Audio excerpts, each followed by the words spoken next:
Good morning बच्चों।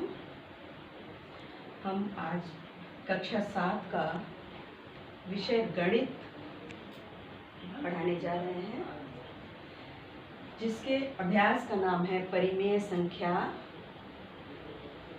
उसका अगला एक्सरसाइज 1B। आप पिछले अभ्यास में ये जान चुके हैं कि परिमेय संख्या क्या होती है। हर वो संख्या जो P/Q के रूप में होती है वो परिमेय संख्या होती है, जिसका कि Q पूर्णांक हो। अब हम अगले चैप्टर में कुछ और उसी से संबंधित सवाल हल करेंगे। पहला क्वेश्चन है, निम्नलिखित परिमेय संख्याओं को उनके सरलतम रूप में लिखिए। इसका पहला क्वेश्चन दिया है -8/10, -8/10। इसको हमें सरलतम रूप में लिखना है। ये एक परिमेय संख्या है -8/10। तो हम सबसे पहले देखेंगे कि सरलतम रूप में कैसे लिख सकते हैं। उसके लिए हमको ऐसी संख्या चाहिए जिस संख्या से इस परिमेय संख्या का अंश और हर दोनों विभाजित होता हो। चूंकि यहाँ पे 8 और 10 दोनों ही सम संख्याएं हैं, तो हम इसको 1 को छोड़ करके, 1 को छोड़ करके दूसरी किसी सम संख्या से विभाजित करने का प्रयास करेंगे।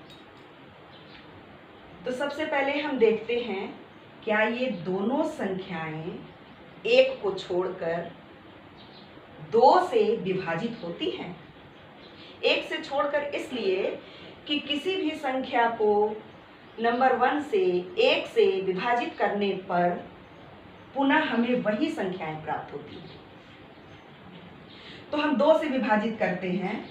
देखते हैं कि क्या 2 के टेबल में, 2 के पहाड़े में 8 और 10 दोनों अंक आते हैं। तो हम देखते हैं कि 2 चौको 8 और 2 पंजे 10, यानी कि 8 को 2 ने कितनी बार में विभाजित किया? 2 चौको 8। चूंकि 8 के पहले माइनस का चिन्ह है, तो हम यहाँ 4 के पहले भी माइनस का चिन्ह लगा लेंगे। अब 10 को भी 2 से विभाजित करते हैं। 2 पंजे 10,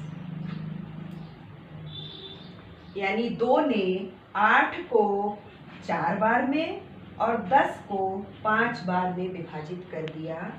तो आ गया हमारा उत्तर -4/5, -4/5। अब हम देखते हैं कि क्या ये किसी और संख्या से विभाजित हो सकती है 1 को छोड़ करके। 1 को छोड़ने के बाद पहली संख्या आती है 2। 2 से करेंगे 2 दूनी 4, 4 तो विभाजित हो जाएगा, लेकिन 5 2 से विभाजित नहीं होगा।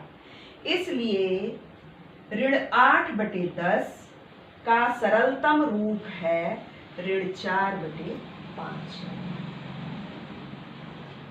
उसी प्रकार से अगला है 15/20। अब 15/20 को भी, 15/20 को भी इसके सरलतम रूप में लिखना है। तो हम देखते हैं कि ये कौन सा नंबर ऐसा है जिससे कि 15 और 20 दोनों विभाजित हो जाए। तो 2 से नहीं होगा, इसलिए कि 15 विषम संख्या है। 3 से करते हैं, 3 पचे 15, लेकिन 3 का पहाड़े में कहीं भी 20 नहीं आता, इसलिए 3 से भी विभाजित नहीं होगा। अब 4 की तरफ बढ़ते हैं। 4 पंजे 20 तो होता है, लेकिन 4 के पहाड़े में कहीं 15 नहीं आता है। अब हम 5 की तरफ बढ़ते हैं कि 5 तिहाई 15 और 5 चौको 20, इसके मतलब 15/20 हमारा नंबर 5 से विभाजित होगा। 5 यानी 15, 5 चौको 20, यानी उत्तर आ गया 3/4। हम कह सकते हैं 15/20 का सरलतम रूप है 3/4, क्योंकि 3/4 अब किसी भी नंबर से विभाजित नहीं होगा। इसी प्रकार से इसमें 2 प्रश्न और दिए हुए हैं, 25/45 और -14/77। इसको आप अपने अभ्यास पुस्तिका में इसी प्रकार से हल करेंगे। चलिए अब इसके बाद हम इसके अगले प्रश्न की तरफ बढ़ते हैं। अगला प्रश्न हल करते हैं। प्रश्न नंबर 2 है, संकेतों या चिन्हों बराबर और जो बराबर नहीं यानी is equal to and not is equal to में से चुनकर रिक्त स्थानों को भरिए। ये आप जानते हैं कि इसको हम इज इक्वल टू बोलते हैं और इसको हम नॉट इज इक्वल टू बोलते हैं। इसके दोनों तरफ की संख्याएं बराबर होती हैं, इसके दोनों तरफ की संख्याएं बराबर नहीं होती हैं। तो हमें इन रिक्त स्थानों को भरना है कि इनमें ये परिमेय संख्याएं दी हुई हैं -4/5 और -5/7। बीच में रिक्त स्थान दिया हुआ है, तो इसमें इन दोनों में से यानी बराबर और बराबर नहीं में से कौन से संकेत को लिखा जाएगा। तो इसको पहले हम हल करेंगे, फिर समझ में आएगा कि हम कौन सा संकेत लिखें। तो -4/5 और -5/7 में हम क्रॉस मल्टीप्लिकेशन यानी कि तिर्यक गुणा कर लेते हैं। तिर्यक गुणा करने के बाद अगर नंबर दोनों बराबर आते हैं तो ये संख्याएं बराबर होंगी, और दोनों संख्याएं अगर बराबर नहीं आती हैं तो ये दोनों परिमेय संख्याएं बराबर नहीं होंगी। तो हम तिर्यक गुणा करके सिद्ध करते हैं। -4 × 7, ये तिर्यक हो गया। दूसरा है -5 × 5, गुणा कर लेते हैं। -4 + 7, आप पिछले दिनों जान चुके हैं, माइनस और प्लस का गुणा होगा तो माइनस आएगा। अंक का गुणा 4 7 जा 4 7 28। फिर नीचे दूसरा है -5 × +5, माइनस प्लस पुनः माइनस हो जाएगा, 5 5 25। हम देखते हैं कि दोनों संख्याएं ऋणात्मक हैं, लेकिन उनके अंक बराबर नहीं हैं। उनकी संख्याएं बराबर नहीं हैं, तो हम यहां लिख देंगे is not is equal to. इसी प्रकार इसका दूसरा क्वेश्चन भी है, 7/-11 और -7/11। अब इनमें भी हम तिर्यक गुणा कर लेते हैं। 7 × 11 और दूसरा है -7 × -11। अब हम गुणा करके देखते हैं कि कितना आता है। 7 में 11 से गुणा यानी 11 7 77, 77। पुनः दूसरे में गुणा करते हैं, माइनस माइनस ये भी प्लस हो जाएगा। 7 11 जा यानी 11 7 जा होगा 77, 11 7 77। हम देखते हैं कि दोनों संख्याएं धनात्मक हैं और दोनों संख्याएं भी बराबर हैं, इसलिए ये दोनों परिमेय संख्याएं आपस में बराबर है। यहाँ पे हम बराबर का चिन्ह लगा देंगे। इसी प्रकार से आगे क्वेश्चन दिया हुआ है इसी तरह का, -8/5 एंड -7/-4 के बीच में कौन सा चिन्ह लगेगा, इसको आप अपने प्रश्न पुस्तिका में हल कीजिएगा। अब हम अगला प्रश्न हल करते हैं, जिसमें है कि निम्नलिखित परिमेय संख्याओं को संख्या रेखा पर निरूपित कीजिए। आप संख्या रेखा के विषय में भी पढ़ चुके हैं कि संख्या रेखा क्या होती है। संख्या रेखा एक ऐसी रेखा होती है जिसके मध्य में 0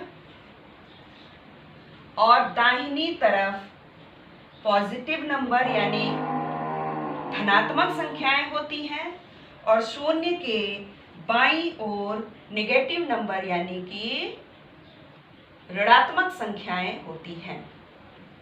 तो चूंकि हम देख रहे हैं हमारे प्रश्न में कोई भी नेगेटिव नंबर या ऋणात्मक संख्याएं नहीं है, इसलिए हमें बाईं तरफ 0 के बाईं तरफ नंबर लाइन खींचने की आवश्यकता नहीं। हम यहाँ से देखते हैं, 0 से दाहिनी ओर की रेखा खींचते हैं, ये हम मान लेते हैं 0 है और यहाँ से ये 1 है। अब हमारा क्वेश्चन 3/4 यानी इस 1 को हमको इस रूप में व्यक्त करना है कि इस लाइन को हम दर्शा सकें कि कहाँ तक हमारा 3/4 आता है। तो उसके लिए बच्चों जो हर होता है उतने भागों में हम 0 से 1 तक को डिवाइड कर लेते हैं। जैसे 4 है तो 0 से 1 तक हम 4 भागों में इसको विभाजित कर लेंगे, बराबर भागों में। मान लीजिए 1 हो गया, 2 हो गया, 3 और 4।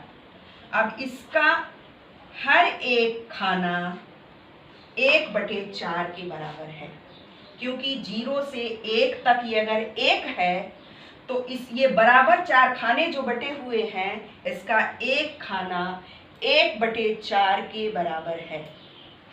तो 0 से 1 खाने तक हो गया 1/4, 0 से दूसरे खाने तक हो गया 2/4, 0 से तीसरे खाने तक हो गया 3/4, और अगर आप आगे बढ़ेंगे तो यहाँ आ जाएगा 4/4, जिसको कि अगर आप हल करेंगे तो उसका उत्तर 1 आएगा। तो हमें सिर्फ प्रदर्शित करना है 3/4। तो हमारा 3/4 यहाँ से लेकर यहाँ तक आता है। ये है हमारा इस पूरे का 3/4। इसी प्रकार से इसका दूसरा प्रश्न है, 3/5 को भी संख्या रेखा पर निरूपित कीजिए। तो हम फिर से इसको करते हैं, नंबर लाइन यानी संख्या रेखा खींचते हैं।